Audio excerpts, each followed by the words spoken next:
Hello and welcome to Minor X. My name is Angelo, and joining me today are Charlie, Quinn, and Amy. So usually on this podcast, when we discuss and recommend movies, we tend to talk about movies that are, critically acclaimed in some way, your Oscar winners, maybe the highest grossing blockbusters of the summer, films that are just generally considered good. Today we're doing something a little different. Today we're discussing some of the worst movies ever made. Specifically movies that are so bad they kind of warp around themselves and end up becoming good again. Good for all the wrong reasons, of course. I just want to mention that even though we're here talking about movies that are bad, we're not here to make fun of them. We generally do recommend going out to watch these. But before we get into any specific recommendations, I thought we'd start off this general question. What distinguishes So Bad It's Good movie from just being a bad movie?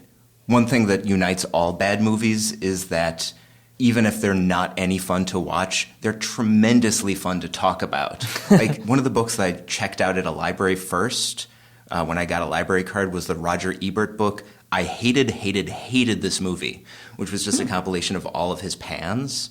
Like there's this podcast, How Did This Get Made? Yeah. Which is now coming up on like almost 400 episodes.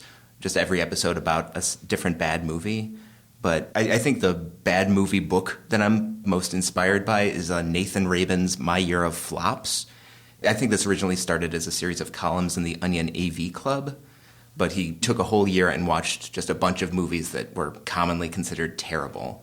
And he gave them 3 different categories. There was a failure, a fiasco, or a secret success. And so I try to think of the different categories of bad movies, like, is this movie just misunderstood, or is it fundamentally flawed at the plot level, or is it just ineptly made, like the filmmakers didn't know what they were doing, so it's like not in focus, or there's like giant continuity plot errors? Yeah, I think a big thing that separates a movie that's bad and a movie that is so bad it's good is the level of earnestness that goes into the filmmaking, like how invested the creative team behind it was in the success of this movie. And I think with the movies that we'll talk about later, but the ones that are, famous and sort of the poster boys for bad good movies, like The Room, the director, the writers, the team behind it, whoever's acting in it, a lot of times these come out of like big name actors bankrolling stuff that no one would buy in Hollywood, so they just spent it for themselves. There's a level of commitment here that it is endearing, and that I think it plays into some of the magic of the movies that we recognize now as bad classics. Totally. I want to go off what you just said about, like, there needs to be, like, a genuine earnestness behind, like, making the movie. To give some, like, opposite examples like that, there's a lot of movies that try to, like, be so bad it's good. Like, they're trying to pander to that crowd, like Scary Movie or something like that. Or that whole epic movie, disaster movie. Yeah, the spoof. Horrible parodies. So we're not here to talk about those. Those are just bad. Or you get down the list in like the Sharknadoes or Birdemics where it's like, people like this, and they're just kind of cashing in. Yeah. Thanks, killing. For me, So Bad It's Good movie, they had to have been trying to make a good movie, but then they failed horribly. Right. The other thing, too, is that with a lot of these bad movies, like Sharknado and Birdemic, those look like fake movies, like almost like a Saturday Night Live sketch. Those are filmed on, like, digital. They're not filmed on actual film, so they look cheap. To give some examples, like Troll 2 and The Room, those look like real movies. Right. And the fact that they're filmed on actual high-quality film and, like, there's a pretty big budget behind The Room in particular, it highlights the negatives even more. Like if a movie's sort of made correctly, like everything technically about it is well done, it becomes more a question of, well, all of these people, the cinematographers and directors and lighting crew and sound design people, they all had to agree that this was worth the time and energy to make. So how did it get so bad? Yeah, I think especially with The Room, when you watch like the opening sequence of it, there are some actual like beautifully done shots of San Francisco that you can tell were competently made, they were competently lit, and that I think is like a big giveaway too, is just the lighting of a movie. You can tell when someone is like a professional, lighting director, has a competent cinematographer on staff. And that's when it feels like you're saying, like it is, you know. Because all the technical qualities are like there, Right. but then like the script, it's like written by an alien. Yeah. Who, Well, I don't know. Tommy Wiseau may be an alien. I haven't seen proof against that. that's true. It's like an alien who had like a vague notion of how humans communicate. Yeah. Yeah, there's like words come out of their mouth. Right. They don't understand that like you need to put those words in a particular order. Tommy Wiseau is such an interesting character because obviously the fame he's reached, but nobody knows really anything about his past. He bankrolled it himself. He bought all of the equipment instead of renting it. Which is really uncommon. Really Even uncommon. for like a major motion picture. Yeah. It's usually rented. Yeah. And I think it kind of goes back to your how serious is he, because he is pretty firm on saying that he meant to make like a romantic thriller Yeah. and not a, I don't even know what you would call the room. It's such an outlier. I think it's the only bad movie that there's another Oscar-nominated movie about how bad that movie is. right. The Disaster The Artist. Disaster Artist. Yeah. If I had to guess and intuit what Tommy Wiseau's goal is he was cribbing from personal events. He was wronged in some way and wanted to show the world. And he's got, some people have theorized that he's D.B. Cooper. I don't think that's the case. I don't think the timelines line up on that one. I don't think, but he got millions and millions of dollars from somewhere, and he was like, I'm going to put my story out there. But he's so mysterious. He's claimed to be 25 during the making of The Room or something. He's clearly not. Yeah, like mid to late 20s he's clearly in his like late 30s in the middle of that filmmaking. But yeah, he's just such an enigma. And that, I think, lends itself to the mystery of The Room and just how baffling some of the flower shop scene always makes me crack up. Hello, doggy, right? Yeah. Oh, hi, doggy. Yeah. That's the scene that I show people. I'm just Right. like, an alien wrote this. Oh, Johnny, I didn't see you there. And he's like the most like visually distinct person that exists. He looks like a vampire. Yeah. I didn't know it was you. He's wearing sunglasses and a leather trench coat. The Room, actually, talking about like categories of bad movies, that's my favorite type of category, which is the writer, lead actor, director, all in one. Yeah. What I call the vanity project. Yeah. Okay. Yeah. And of course, Tommy Wiseau is the main character of his own movie, and he also all these attractive women in that movie are like in love with him. Well, yeah, of course. Yeah. But those like self-financed movies by people who are real estate agents, dentists, who get money by mysterious means and then make a project for themselves are some of the more fascinating ones, because when you have complete control over something, it's never going to be good. Yeah. Has anyone seen, I think it's called Blackbird, that's come out No. somewhat recently? It was the guy that created Irish River Dance, like the like famous stage performance of Irish River Dance. And he made a movie where he is like a James Bond character. Oh, no. I haven't seen it yet, but I've heard it's bad. It came out in the last like year or two. So that would be like an example of, you got money somewhere else, you're gonna, for some reason, go into film. L. Ron Hubbard did this. Yeah. Battlefield Earth. Yeah, Battlefield Earth. Oh, God. He was an auteur, like director for the last years of his life. That's what he did in hiding. He would do Okay. it like in secret because he's on the run from like tax evasion and whatnot. Right. So he lived on a boat for a while, and then he came back to the U.S. under like a fake name, bought up all of Clearwater, Florida, and then started making these like very strange short films. And then Battlefield Earth is John Travolta's vanity project, which is an adaptation of one of his sci-fi stories. And the makeup in that movie is so Hilarious. it's so bad. The dialogue is bad. Yeah. There's like a 1,000-year-old jet that still can fly. No, the premises don't make any sense. Yeah. I just want to say that everything we talked about with The Room, and you mentioned when, like, Amy, when a director has, like, too much control over a project, that can lead to a lot of disasters. Well, the movie I watch in preparation for this podcast is I rewatched Troll 2, and I followed it up with a documentary based on the movie called The Best Worst Movie. Okay. Troll 2 famously has no trolls in it. We're already off to a great start. Basically, Troll 2 was directed by an Italian filmmaker who didn't speak any English. and he filmed it in Utah with a cast that only spoke English. Part of the reason that it's called Troll 2 to begin with is that it was filmed under the title Goblins, but the American distributors didn't think that would sell, so they marketed it as a sequel to a 80s fantasy movie called Troll. Okay. Even though there's absolutely nothing similar between the two of them. And Troll 2, I mean, even the premise doesn't make much sense. Did anyone else watch it here? No. Okay. I've seen it multiple times. Oh, okay. Yeah. So the main enemies are goblins who...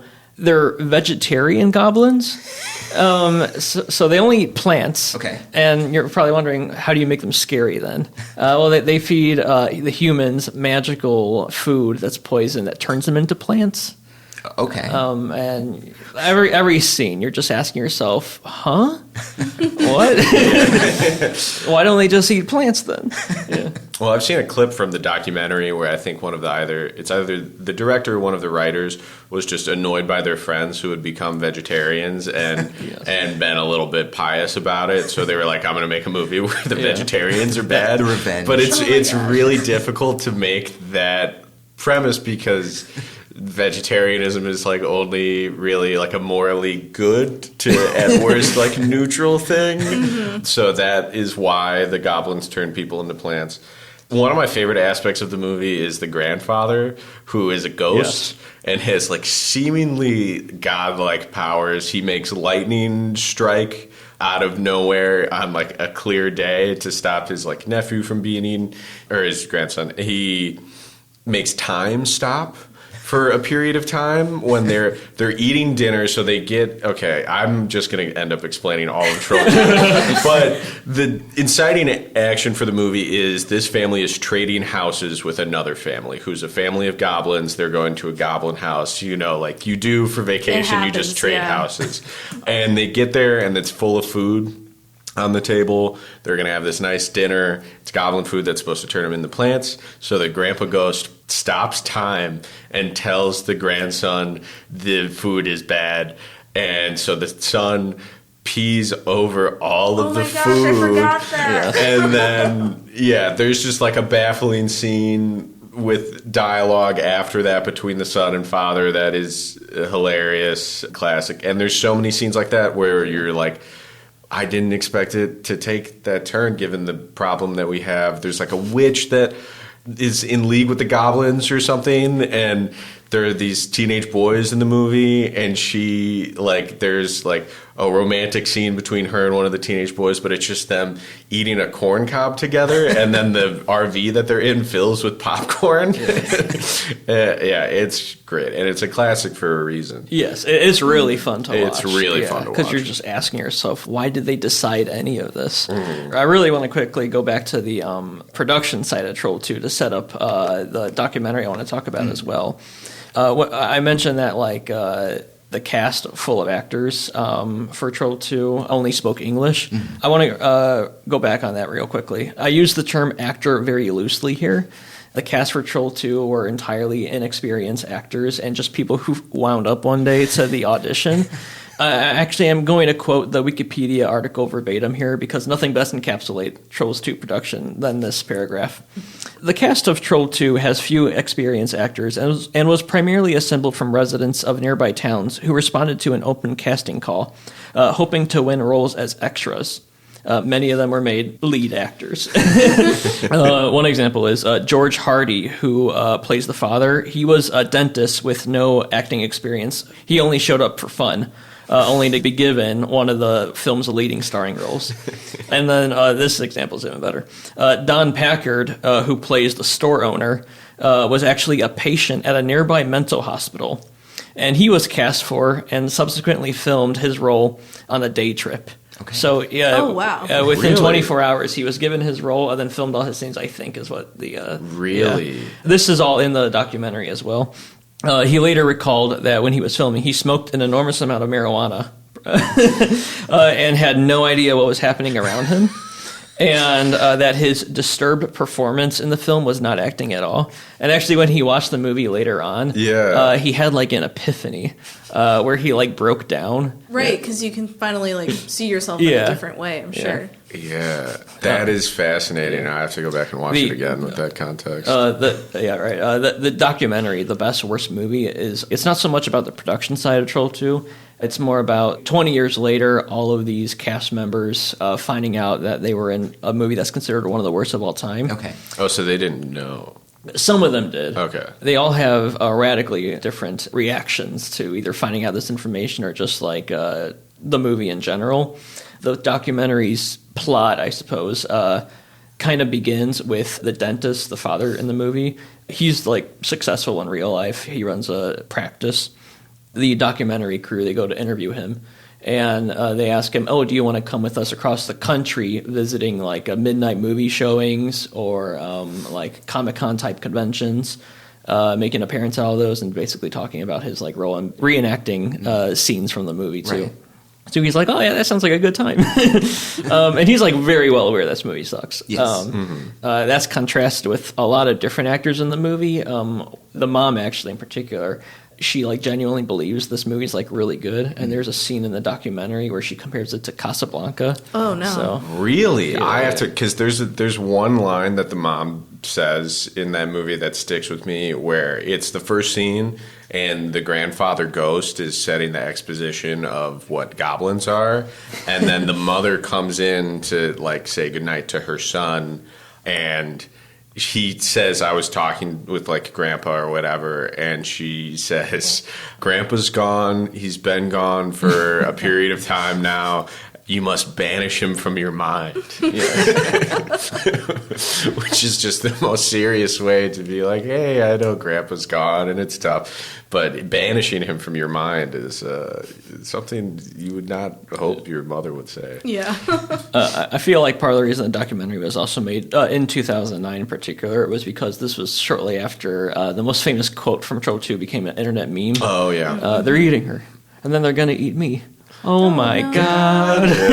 Yeah. And I think a lot of bad movies often have like a famous quote attached to them. Yeah. And I think like the culture around bad movies, you obviously had midnight screenings of stuff like Rocky Horror and The Room and all of that before YouTube really became like the cultural, it had the cultural relevance that it does now, or like Instagram or TikTok. But with the proliferation of social media, it's easier to get these movies and have access to them instead of buying them off of like a burned DVD, like Neil At a Breen convention, distributes. Yeah. So I think it's just become a larger part of cultural discourse when we talk about movies. Yeah. Or even on a smaller scale, just like GIFs. That's the first way I found out about Vampire's Kiss. And then I'm like, what's this movie? And then I like looked it up and I'm like, wait, how do I watch this? And then you just go from there. Yeah, I found out about it through a montage called Nicolas Cage Loses His Poop. And it's just a bunch of like clips of Nick Cage like screaming. And Vampire's Kiss is one of the movies I wanted to talk about coming into this, so I think it's a good segue. One of the things that you can look for when you're looking for a bad movie that's good is Nicolas Cage in the movie. And Vampire's Kiss is one of his first ones. So that came out, I want to say, in like 91 or 92. So Nick Cage is coming off of Valley Girl. Moonstruck. Moonstruck. Was Wild at Heart? I'm not sure when Wild, but so he at the time is seen as a prestige actor. Yeah. So this is like one of the first movies that's come out that he's done that is bad, and I love it. It is a movie about a man who's an executive at a publishing firm that loves to go clubbing, and he slowly loses his mind throughout the movie. It's supposed to be, I think, what they were going for, because it's hard to parse, is that he may or may not be turning into a vampire. But in fact, he is not, and he's just going crazy due to the pressures and stress of corporate life, I think, is the message of the movie. Yeah. I've summarized the movie as he's either a vampire or a yuppie. Yeah, right. And that was a big part of like the cultural moment at the time. But Nicolas Cage has some like great scenes. The I'm a Vampire scene is incredible. There's a on part YouTube there is a 9-hour video of just that scene looped for 9 hours. So when they shot that sequence, so there's a sequence where he's screaming I'm a vampire interspersed with him like moaning and yelling as he walks through the streets of New York, carrying a wooden stick he broke off a pallet. The extras in those scenes are not paid actors. They set up hey, we're filming here. Those are real people, and they don't know that they're necessarily being filmed. So Nicolas Cage is going up to these people with a wooden pallet stake, telling them to kill him because he's a vampire. And you can see it when the reactions are like, I mean, it's New York, whatever. It's a big city. They might be used to it, but that's not the weirdest thing that they've seen that day. But he also eats a live cockroach.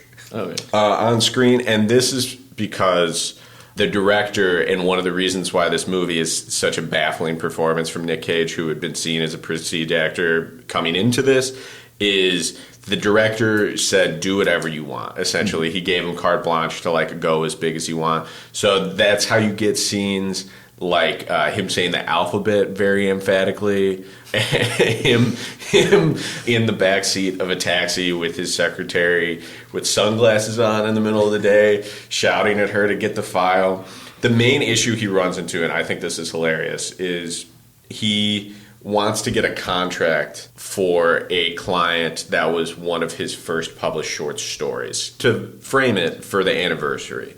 And this is something that I missed on my first 2 viewings of it. I was like, I know he needs to get a contract, but I didn't really understand how just low stakes it was. There's a point in the movie where the guy calls the office and Nick Cage looks at his secretary, Alma, and he's like, ew, he's got a very strange accent through this movie. And he's like, now I'm going to have to eat crow and you're going to have to listen to me. And the guy's like, hey, Peter, how's it going? I just want to check and see if that, contract, I just want to let you know I'm going to be out of town for the next couple weeks, so it's not that big of a deal. Really no rush. If you can get it to me whenever you can. I know it's an old piece, so I know it's probably buried back there somewhere. Anyways, yeah, have a good one. That's the whole phone call. And then he turns to her and he goes, I could not even get a word in edgewise. And that's the whole conflict between him and his secretary is he is just shouting at her for not being able to find this contract from 30 years prior that they want to frame as a vanity gift to one of their clients. It's not even penny, there's no money writing on this at all. It's just sort of he had a bone to pick with his new secretary. There's that meme of Nicolas Cage with the really wide eyes, and that's from this movie. Him telling her that she's gonna have to find the contract, and he's like, I couldn't think of a worse job if I'd try, and you have to do it. And he's just yelling at her with wide eyes, and that's where that meme comes from. And there's so many memes from this movie that you would recognize now, but a lot of that, just comes from Nicolas Cage making his own choices and the director not curtailing them at all. And like I said earlier, him eating a cockroach, he did that twice, and then PETA sued them because he ate an animal on camera. Yeah, so that movie's one of my favorites. I've seen it so many times.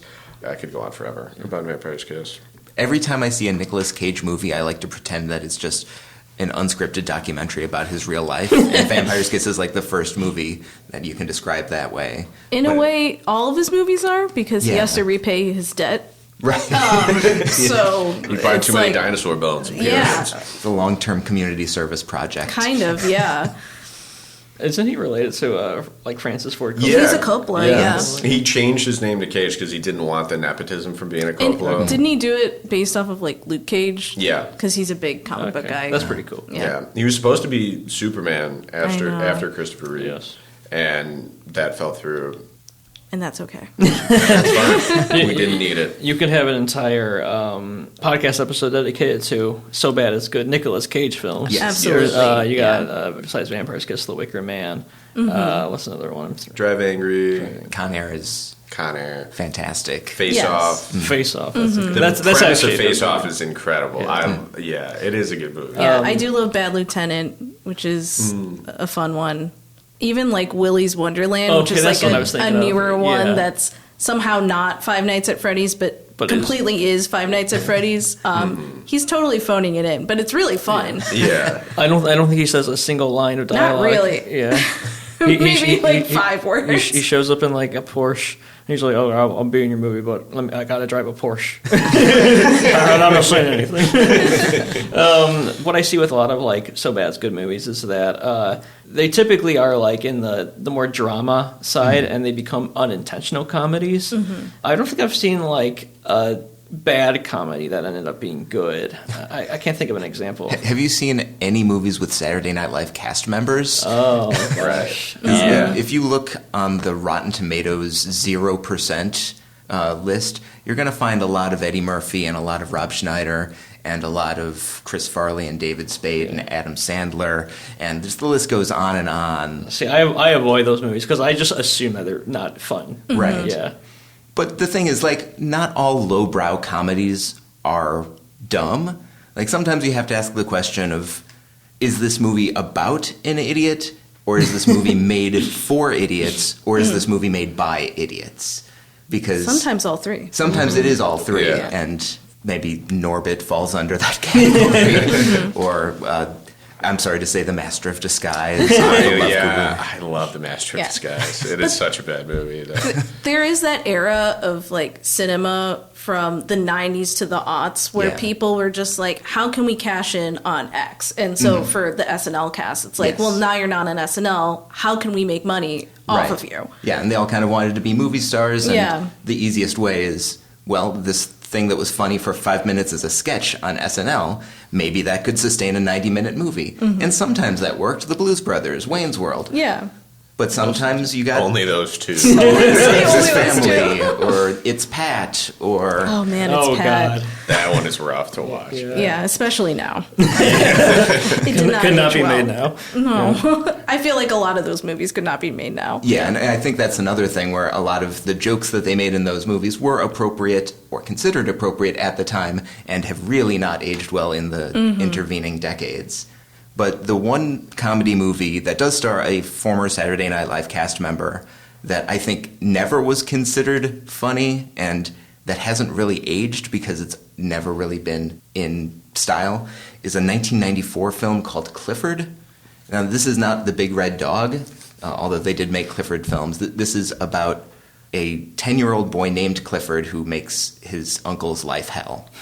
And the 10-year-old boy is played by Martin Short, who I believe was about 40 at the time. Right. So when I was a child, like when I was about 10, I had a VHS tape that I taped off of TV with 3 different movies that are all kind of in the same kind of category. There's Mr. Nanny, which is a Hulk Hogan vehicle, which is like kindergarten. It's very generous that you called it a vehicle and not a pit stop. It's kindergarten cop without the heart. Yeah. Then there's Baby's Day Out. Oh, I love that movie. Which is, it's basically... Still good. Three Stooges meets Home Alone, like an infant outsmarts 3 dumb criminals. And then there's Clifford, which is just... I mean, you talk about a movie where it seems almost alien. Like, I think Roger Ebert called it an extraterrestrial movie because it's so removed from what we think of as funny or realistic or human. I think the most famous line from the movie is Clifford's uncle, exasperated, asking him, "Why can't you just look at me like a normal human boy?" And you can't do it for more than a couple seconds. Because he's not a normal, typical human boy. He's Martin Short in a room full of oversized furniture. With so they size scale it. They do. Yes. Oh, really? Martin Short is... He's short, but he's not a little person. So they use a lot of like trick angles. So they earnestly want you to believe that Martin Short is a 10-year-old He's a boy. 10-year-old. It's not a bit. Okay. Yeah. That is fascinating because I was just looking at pictures of it, and they do not age down his face at all No. with Not at makeup. all. Yeah, he just looks like himself in sort of like a wig and then like 1950s child clothes. Yeah, they put him in shorts, and he's a child. Yeah. And the reason this movie is the way it is explored extensively and amazingly in a Vulture oral history about the movie, which is the reason the internet was invented and should have won a Pulitzer Award, I think. But they sort of go into how it was supposed to be sort of like Problem Child, which is another 0% on Rotten Tomatoes film, but which made a lot of money when it came out. So they wanted to do something in that vein, but someone said, wouldn't it be funny if the kid was Martin Short? And everyone laughed at that because that's a funny thing to say to a room full of comedy writers. And so they asked Martin Short, would you be this 10-year-old boy? And he was kind of bemused and said, I don't know if that would work, but I'll do a screen test. They do a screen test. Everyone laughs at the screen test because it's an absurd thing to watch. And he's a funny guy. He's a funny guy. It's not like he's untalented. And so it basically, they hired a bunch of really talented people, like Mary Steenburgen and Richard Kind, who is in more great movies than anyone in the world. And they basically just let Martin Short improvise as much as he wanted. And as a 40-year-old man doing bits, his frames of reference are not a 10-year-old boy's frames of reference. So they suddenly had a lot of great footage of Martin Short dressed as a kid doing like Ethel Merman imitations and had to edit a coherent movie out of it. Okay. And so they test screened it. Half the audience said, this is terrible. Why would you do this? You ought to be ashamed of yourself. And so they put it on the shelf for a couple years. Orion Pictures went bankrupt. They had to clear the shelves of any celluloid. I think they filmed a framing device with Martin Short as a 90-year-old version of himself. Oh, that's right. Oh, my gosh. Telling you what a terror he used to be as a 10-year-old. That's so funny, because I always assumed, I'd heard of this movie, but I didn't know the premise behind it, that it was like some sort of like magic scenario where it's a man turned into a boy and given the brain of a boy. Right. But no, it's just earnestly like, look at this boy, and it's Martin Short. Yes, exactly. Oh, wow. That is hilarious. So I would highly recommend it. If you hate it, I totally understand why. But maybe it's because I saw it when I was a strange 10-year-old boy. I don't know. There's something about this film that it's hard to explain why it is so funny. Yeah, I think a lot of people have movies that they cling on to that they see when they first gain like sentience, like they're aware of their surroundings. Yeah. And this is like the first movie that they've seen, and it's great. They love it, and then you revisit it as an adult, and you're like, "Why did I like this so much?" Yeah. It's not a good movie. Yeah. For me, it's one of the ones you mentioned, Master of Disguise. I saw when I was like 5. Came out in 2001. Stars Dana Carvey as Pistachio Disguisey, which is an incredible name. And Dana Carvey, who, again, I think is, like, too old to be playing the part that he's playing, because he's supposed to be in his, like, early 20s. I think they want you to believe. At the time, I think he was in his, like, mid to late 30s during filming. And so he's Pistachio Disguisey, the son of a famous, or infamous, you could say, master of disguise, who's gone into hiding as the owner of an Italian restaurant. And his dad gets kidnapped by a man, the actor that played Data in Star Trek. Oh, Brent Spiner. And he farts a lot, right? He farts a lot. So that's the funniest thing in the movie, is every time he laughs, he farts. And then it goes, made for a 5-year-old. Yeah, honestly, I can see it. why you liked it. Yeah. And so his father gets kidnapped to steal. He's supposed to disguise himself to steal like national artifacts, so like the Liberty Bell, the Declaration of Independence, like all of the stuff that are like national treasures. But instead of like, I think what's funny about the way he goes about that, it's not like he disguises himself as like a guard or like a general or something and goes in there and goes, I need to take this. Or just like steals it with like the credentials. That he disguises himself as pop culture figures and then convinces the people guarding the things to give it to him. So he's like, there was like an Olympic sprinter at the time that was famous, and then the guards are like, oh, I never imagined I'd be in a relay race with you, and then the baton they're passing is the Declaration of Independence, and he just runs away with it. He's Jesse Ventura, and they give him the Liberty Bell. He's like Britney Spears or another like pop star, and they give him the like lunar lander module for like a music video or whatever, and then he goes to sell it on the dark web, and that's his evil plan. So Pistachio has to learn how to disguise himself, and it's just full of like really poor. I mean, Dana Carvey is a good impressionist, but in this context, like, he does brownface in the movie. Ooh. Yeah, just does a lot of like cultural stereotypes, and his one weakness is women with big butts. Right, and his assistant doesn't have a big enough butt, exactly. Unfortunately. Right, but she loves him no matter what. Yeah, he's so sexy. Yeah, well, her boyfriend is just like a literal demon who like hurts her child any chance that he gets, and like emotionally abuses her and cheats on her. And then, of course, by comparison, Pistachio Disguisey looks, desirable. And there's a very famous scene where he is in a turtle suit.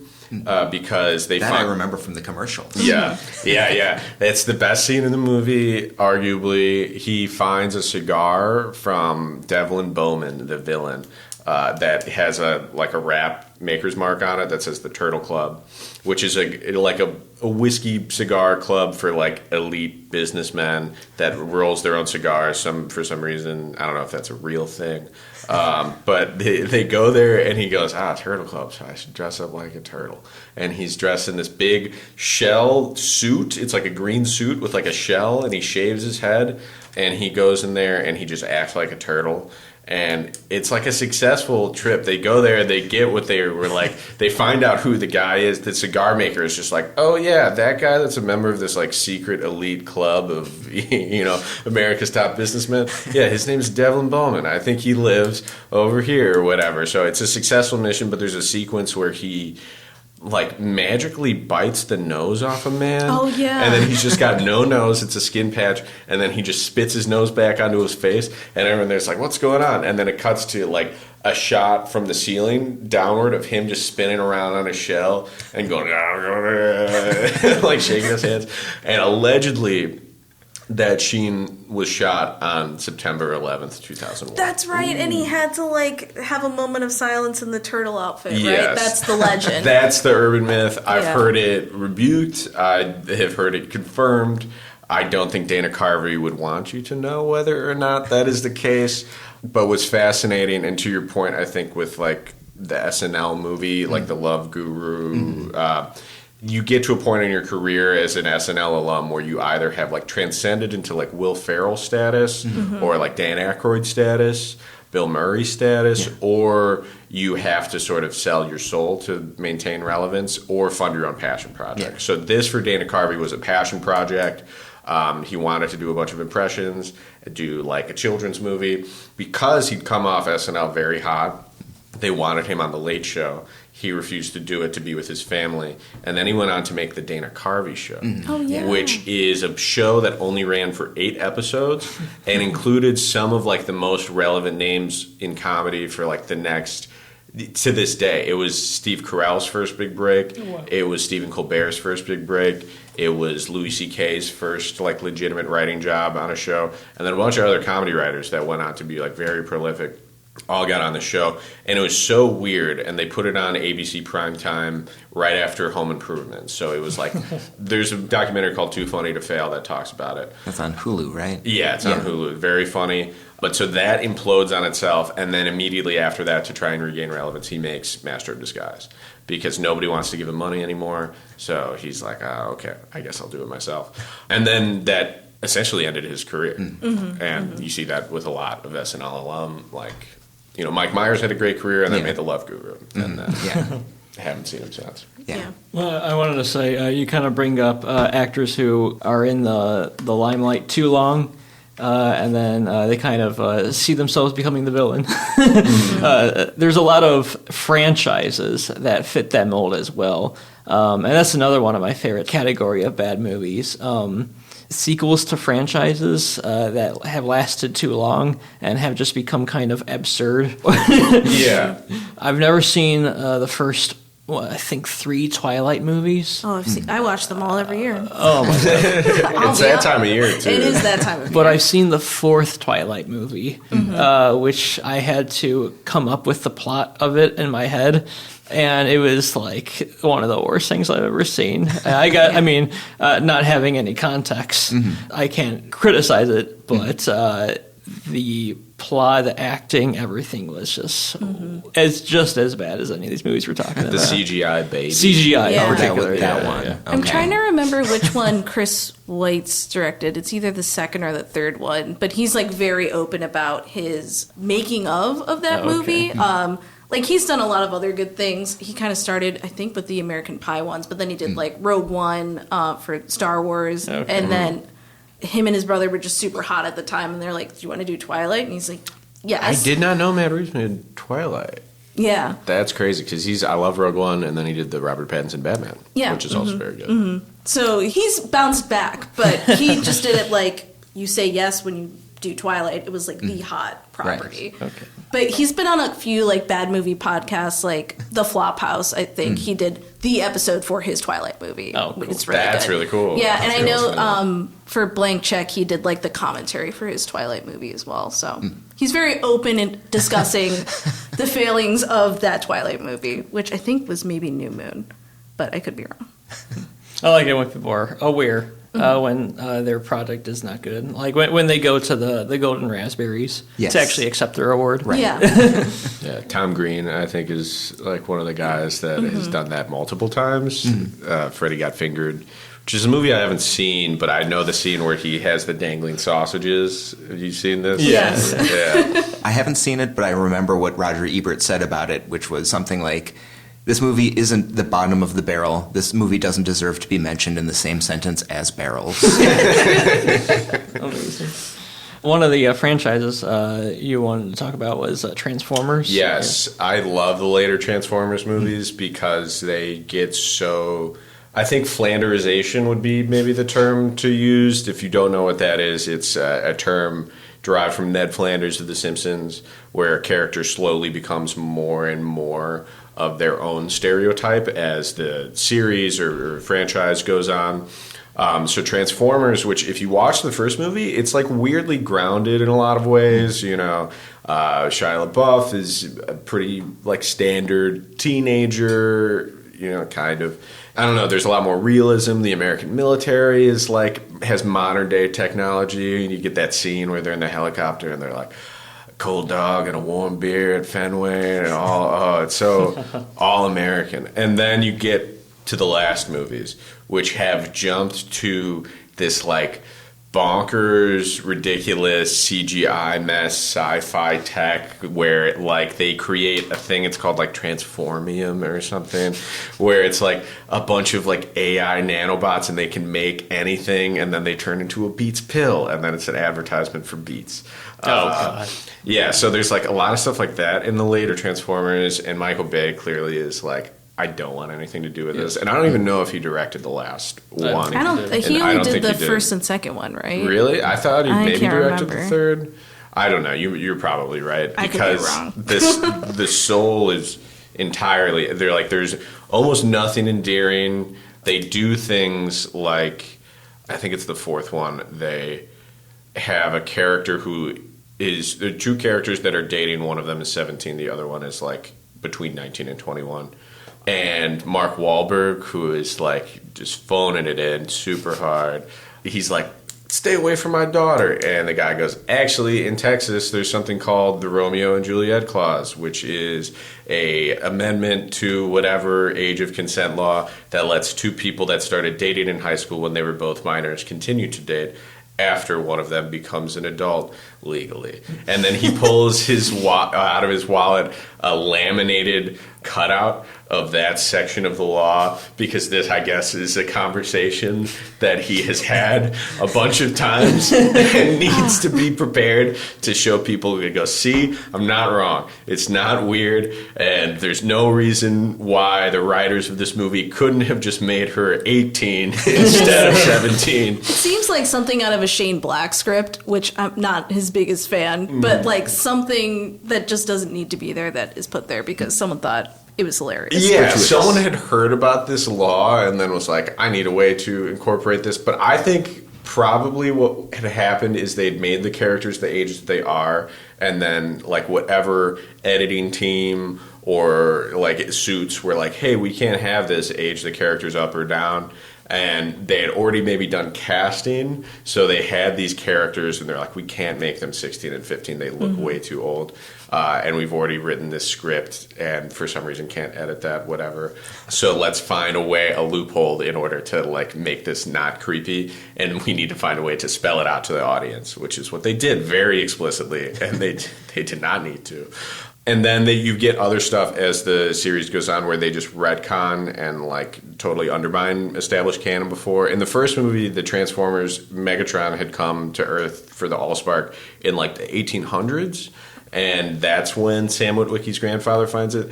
In the last movie, which I think is called The Last Night, they've been here since medieval times and served in the court of King Arthur. Merlin is like related to Shia LaBeouf's character or some reason, and they've got an innate connection to the Transformers.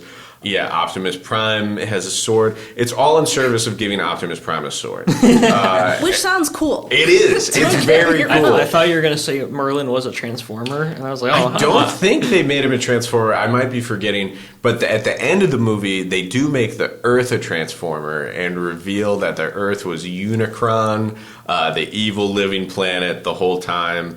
It's the exact same ending as Marvel's Eternals, where just like a big dude starts coming out of the planet, and then they leave on a cliffhanger. But then the franchise ends, so we never get an answer to what happens when the Earth transforms into a planet-sized Transformer. I think the implication is that the Transformers were really all of us. All along. Yeah, I legitimately think that is the implication, that we are some sort of like the biological end of the Transformers evolution scale, because they are like biomechanical in ways, and they have like... I think maybe, I don't know if they established this in any canon, but I think I heard something about they have like RNA, which is, not the RNA that we have, but like robot nucleic acid, yeah. And they can like evolve and whatnot. And then they also had the Transformers movie with the gorilla and like the dinosaur Transformers, where they're only there for a second. They do a lot of stuff for trailer fodder, where they have Optimus Prime be evil for a second. Or they've got a gorilla on screen for a little bit. Or, like the Tyrannosaurus Rex Transformer. But they're only ever there for like 5 minutes, and most of the movie is just product placement. Mm-hmm. It's mostly just product placement, and then like kind of hard to discern CGI fights. And I really love Mark Wahlberg's phoned-in performance, because he's the best at phoning it in. He did The Happening, which is another... M. Night Shyamalan is like one of my favorite, like, so bad it's good directors. Yeah. I made my partner go see Trapped, and he hated every second, and I'm like, this is the best movie ever. I had so much fun. But The Happening is like top tier good bad movie. It's such a funny title for a movie, where it's just, I don't think it's like even said in the movie, like they don't call it The Happening or whatever. They don't look at the camera directly and say, I can't believe this is happening. Yeah. That's gotta be what it is, because like they couldn't figure out, okay, it's a movie where trees kill people. Spoilers. Sorry. No, that's the twist. That's another thing with that movie, with the Shyamalan twist, is like given right up front, and then you're sort of like, is that the case? And then the twist is that, yes, the trees are the ones killing people, the thing we established like 20 minutes into the movie. Yeah. And I love it when a scientist intuits what's happening without any testing, and then that ends up being true. That's a great trope, and that happens in a lot of M. Night Shyamalan movies. Mm-hmm. I want to say in similar vein to the Transformers, as in like a franchise that goes on for too long and just jumps the shark, as they say. One of my like childhood movies is Resident Evil. Oh gosh, I love those movies. I know you want to talk about that. Yeah, I mean, what I think about that franchise is so fascinating is that like the core Resident Evil movies, the Mila Jovovich, Paul W.S. Anderson ones, just kind of became like his project for her, because they are paramours in some respects. And so if you've ever played any of the Resident Evil video games, you will see like Claire Redfield and Leon Kennedy, and then like they probably die, and it's just Mila Jovovich's character Alice, who's not in the franchise at all, as the protagonist for like 8 or 9 movies. Oh jeez, I didn't know there were that many. Yes, I think I saw most of them in theaters, including the last one, and I think it was just me and my friend in the theater. But it's like so fascinating, because somehow these movies kept getting money. They're not good, but Mila Jovovich is in them, and her husband loves her. And I find that very endearing. And I think other than the first one, they're all pretty much the same. Like, zombies are here. Yeah. Uh-oh, here's a new zombie that they've made because, like, corporations are evil, which is true, so that's fine. And then Mila Jovovich has guns, and then there's clones, and then maybe like someone from the franchise shows up and they die to sacrifice themselves, and then like that's the end of the movie.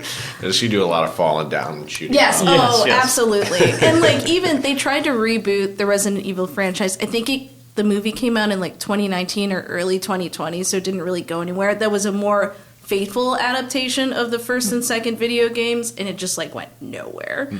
But I have a soft spot for all of those. But even like the animated Resident Evil stuff, which a lot of them are on Netflix now, all terrible. I will watch every single one. It's like zombies, people, falling backwards in slow-mo with 2 pistols, like shooting hordes of zombies. I'm in. Yeah. I mean, I think the first movie in that series is pretty It's good. quite good. And while Alice is her name, while she still isn't like a character in the video games, it's a pretty good adaptation, and it has a lot of the feel, and it has like really good scenes, particularly the hallway scene. laser scene, Yeah, and Michelle Rodriguez is in it, who's in like another good bad movie actress. Yes. Love the Fast and Furious franchise, and anytime she shows up, I'm like, the familia of it all. But the Resident Evil franchise. Watching those in order, you could probably have like one of the best movie marathons. Just watching from like 1 to 5 or whatever. Whenever like Wesker becomes a character. Wesker top tier. Because the actor that plays Wesker in those movies is so bad. And there's this one scene where it's like Wesker versus Claire and Chris Redfield. I think it was the fourth movie. Yeah, the 4th movie. The CGI is absurd. The action is like nonsensical, and I died laughing from. And like spoilers, they kill Chris, who's like an iconic Resident Evil character. But video game movies in general are usually bad. And like some of them have some charm. Like one of my favorites is the 2005 movie Doom, which stars some like pretty big people. It's like an early Rock vehicle when he was still going by like Dwayne The Rock Johnson as a villain, which he would never do now. Carl Urban's the protagonist, and then Rosamund Pike plays his sister. That's a great cast. I'm not a huge Rock fan, but Carl Urban and Rosamund Pike. But like as a bad guy, it's good. It has like one very good scene where it goes into like a first-person shooter mode that's very indicative of the video game. But it's very clear that someone was like, we have the rights to Doom. Kids love Doom. What do we do? And they're like, I don't know. Put him in a lab and there's monsters and we'll shoot him. And like that's the whole movie, but it's one of my favorite like bad video game movies that has some endearing qualities to it. Is it rated R? Yes. Okay, I was about to say, when you said it was, kids love Doom. Yeah. I thought you were going to say it's like a PG-13 movie. No, I don't think so. I think it's an R. But then, there's like... Those are rated M games. Yeah, the more recent like Tomb Raider movie, or like they made an Assassin's Creed movie with Michael Fassbender, which you would think would be amazing, but it was terrible. Kojima really wants to make a Death Stranding movie, so maybe that could be the next. That is going to be the worst movie ever made. He Death wants Stranding it to be so good. It's so difficult to explain to anybody the scenario that is happening, and cutting that into something that is under like 5 hours, I would be astounded if they can pull it off. People really keep trying with the video game movies, and it just really hasn't happened. I mean, they did like Sonic and Mario and whatnot, but those are kids' movies. It's hard to make like a... even if they're bad, they will make a lot of money, right. is the thing. Real quick, we can't not talk about the best video game to movie director. Oh, Uwe Boll. Uwe Boll, yeah. Excellent. He did kind of more obscure games. Alone in the Dark, okay, what's that? The beach one that I'm like totally blanking on. It's a beach zombie movie. I can't remember. He was criticized so hard, especially in like the mid 2000s, where at one point he challenged critics to a boxing match. Yes. Yeah. The critics, they thought that he was like going to, like joking around kind of, that he's not actually going to like box him or anything like that. But one of the critics like accepted his fight, and Uwe Boll like didn't hold back. I'm sure he has a lot of pent up anger. Not that I ever think he was being very like sincere with those movies that he was making, but he made them. Yeah, it has he his made. name attached. I'm looking at his filmography. He made Alone in the Dark. He did Blood Rain. He did Postal. He did a Far Cry movie. He did a House of the Dead movie. House of the Dead, I think, is what I'm thinking of. Yeah, that was his like earliest video game movie that he's done. But he's also done a few movies about boxing, so there you go. He gave up on the video games and was like, I'm just going to stick to what I know. I want to say, contradicting what I said in the beginning, where the movies we're talking about are stuff that we recommend. In this case, don't bother watching any of his movies. I feel like the cash grab movies just hit very differently, where it's more of a thought exercise of like, how did this get made? And like, why did this get made? And who's like bought their next lake house with this paycheck? Right. Yeah. Whereas, like, the ones that are a little bit more earnest or, like, have some heart to it, like the original Resident Evil ones, I'm like, oh, they just love each other. And they want to keep making movies for each other. It's cute. Yeah, as we said in the beginning, there has to be an earnestness. Yeah. Yeah. And I think the dark mirror to that is, I think you mentioned they're running out of IP contract time and kind of pushing something out there to, like, extend the runway a little bit. So that's when you get movies like Morbius or like Madam Web. Fantastic Four. The newer one. And I think those are so bad they're good because you can dunk on them really easily, but they're not necessarily enjoyable to watch. Yeah. And I think there's a distinction to be made there because Madam Web has a lot of scenes that you can, like, see and know that it's bad and it doesn't really do anything for you, but talking about, like, the dialogue after the fact of, like, my mom disappeared in the Amazon while researching spiders. And then I've got spider precognition now for some reason. Like, that is funny to watch in retrospect, but I don't want to sit through another one. And this isn't an IP, but I really was, like, excited to watch this movie because I'd heard really good things. It's a movie called Money Plane that had Kelsey Grammer as, like, the villain in it. He plays, like, I think his name is, like, Darius Grouch III or something. Yes, that's the... Yeah. So he gets sent onto this plane, which is, like, a dark money casino, to rob it and give it to Kelsey Grammer. Otherwise, Kelsey Grammer is going to murder his family. So that's, like, the conceit. And you think that would be fun. And there are some scenes that are very fun, but the movie just becomes exhausting after watching it because it's, like, nothing really happens. All of the betting is, like, you're betting on whether or not a man and a snake in a pit, if the snake will bite the man. And I don't know if you bite or don't bite or something, but there's just a scene where a guy's, like, reacting to stuff that's happening that he's betting on, and he keeps winning. And then also it's supposed to be like they're betting with Bitcoin, but there's also physical cash on the plane, and there's also, like, a bunch of, like, drugs on the plane. So was this a WWE Studios movie? This was a internet celebrity, like a pair of internet celebrity brothers wrote and shot this. So this would be like if Logan Paul made a movie and then they... I'm surprised he hasn't. He has, I think. Yeah. The app movie, right? Throw me out a window. There was another class of movies that Disney straight to television movies. I believe you mentioned Blank Check, the podcast. Blank Check, the movie, is a very difficult thing to watch as an adult.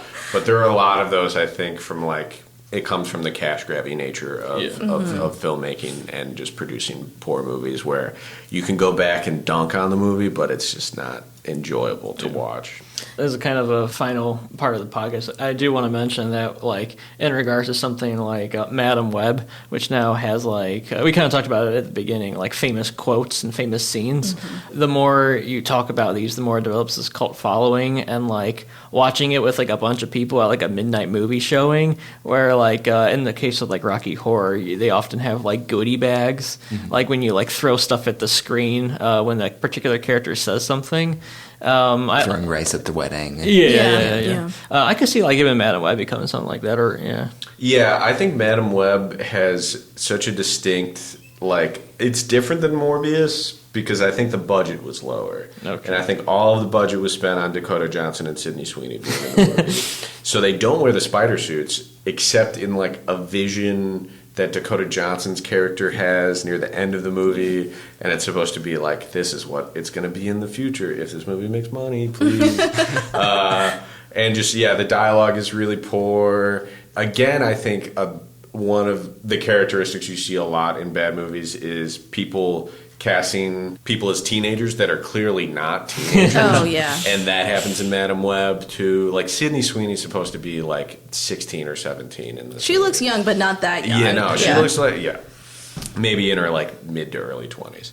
And she's supposed to be, like, the nerdy, like, I'm a klutz kind of girl. And then the two other actors that they have also just don't really... They don't put all that they've got into, like, making these characters real. So they're all just kind of cardboard cutouts of, like, character archetypes. And Dakota Johnson does not care at all through the whole movie. She clearly is here to get a paycheck. And I respect Dakota Johnson because when she doesn't care, you can tell that she doesn't care.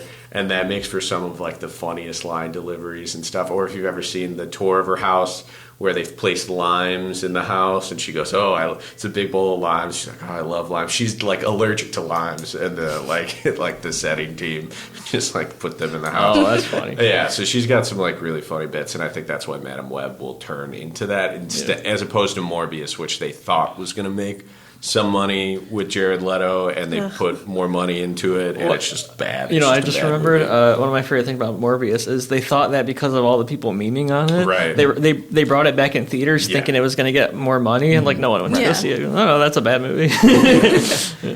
Thank you for joining. Is there anything else anyone wanted to mention before we ended it? Get your bad movies from the library so you don't spend money on it. Yeah, sure. That's what I try to do. So I'm like, okay, I didn't spend $5 renting this on Amazon. I got it for free, and I had a great time. And my friends came over, and we had a movie marathon. It was great, and I spent no money on this movie. I want to say Troll 2 is actually on Canopy right now. Oh, nice. Yeah. I didn't know that. Yeah. Hoopla is actually a good place for, like, I know that's where I watched Velocipaster, which is another bad movie. Yeah, just rewatched Monkey Shines on Hoopla. Oh, there you go. Monkey Shine. I'm trying to remember which It's one. a George Romero movie. So the guy who's a paraplegic or something like that. And there's an evil helper monkey. Yes.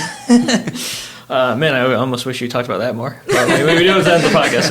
Next time. I want to say thank you for joining us. I think the next time we talk about movies, it's actually going to be the Oscars. So those will be good movies. I hope. Hopefully. Yeah. So we can talk about the Razzies as well. Sure. That's true, yeah. Okay. Well, thank you. And all these movies should be posted on the blog, I believe, right? Yep. Okay. Thank you.